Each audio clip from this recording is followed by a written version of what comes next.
In the bustling city of New York, where skyscrapers touched the clouds and business deals ruled the day, there lived a little girl who had everything. Except someone to call Mom. Her name was Emily, the only daughter of Jonathan Carlyle, a renowned CEO whose life revolved around work, profits, and boardrooms.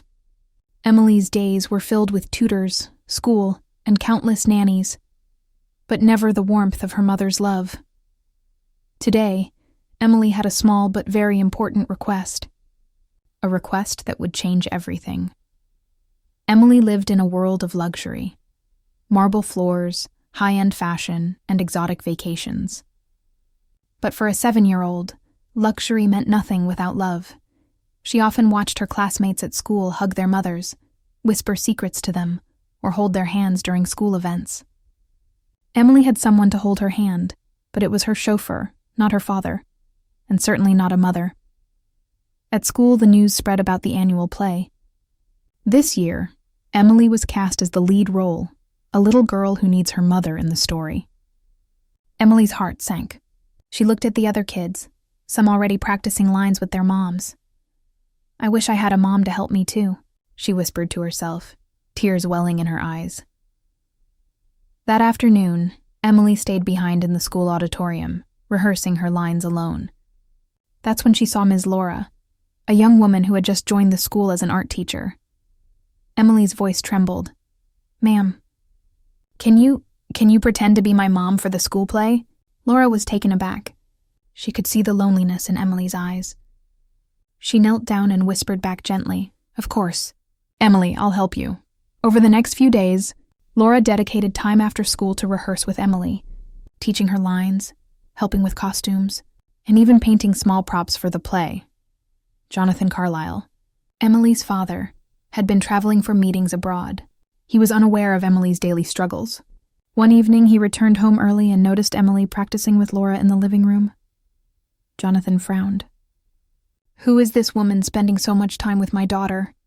Emily, not understanding her father's concern, ran up to him, holding Laura's hand. "Daddy, this is Ms. Laura.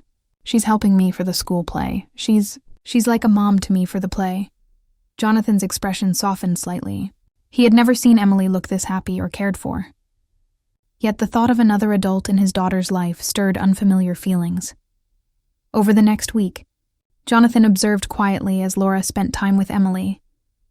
Something about her presence brought a joy to Emily that even he couldn't provide. One evening, Jonathan decided to speak with Laura privately.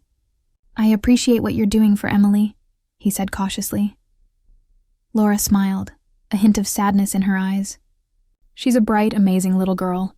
She just needed someone to care for her in a way she hasn't experienced before." Jonathan nodded silently. For the first time, he realized that love isn't just about buying gifts or providing luxuries. It's about presence, care, and warmth. The day of the school play arrived. The auditorium buzzed with parents, teachers, and students. Emily, dressed in her costume, held Laura's hand tightly. As the play began, Emily's confidence grew. With Laura's support, she delivered her lines flawlessly, her little face glowing with pride. Jonathan watched from the back, a lump in his throat. He realized that Emily wasn't just performing in a play. She was learning what love felt like. And he had been missing out all these years. After the play, Jonathan approached Laura and Emily. "Emily, thank you, Ms. Laura. I see now what I've been missing. And Emily, I promise to be here for you, always." Tears streamed down Emily's face as she hugged her father tightly. "Thank you, Daddy, and thank you, Ms. Laura, for being my mom for today." Laura smiled softly, knowing she had given Emily a gift she would never forget, a taste of love and care she had longed for. From that day on, Jonathan made a conscious effort to spend more time with Emily. He still ran his company, but he prioritized his daughter, and Laura, she remained a trusted mentor, a friend, and a guiding presence in Emily's life.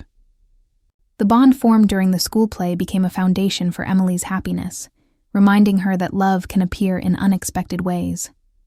Sometimes, it takes a small act of kindness to change an entire life. And for Emily, that small act came in the form of a kind teacher and a school play. Emily's story reminds us that sometimes family is not just about blood.